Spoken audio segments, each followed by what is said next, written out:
కొంతమందికే సొంతమైపోయింది. వలసలతో నడిగడ్డ బ్రతుకు ఆగమైపోయింది. తిరుగుబాటు చెండెగరలేకనే మార్పు మాయమయ్యింది. పలిసినోడి కుట్టెరుగలేకనే బానిస బతుకయ్యింది.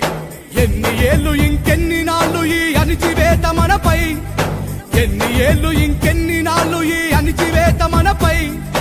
ఎదురు తిరిగి పోరాడి నిలబడితే రాదా గెలుపై. అణిచివేత ఎంతధికమైతే ఉవ్వెత్తున లేవద ఉద్యమం. హేళనతో మొదలైన పోరు నడుపుతుంది మహోద్యమం. చినుకు చినుకులు ఒకటై కురిస్తే చడివానై పడుతుంది. బహుజనులంతా దండుగా కదిలితే పాలన మనదవుతుంది. చీమలు ఒకటై పామును చంపిన చరిత మరవవద్దు. చీమలు ఒకటై పామును చంపిన చరిత మరవవద్దు. మతపు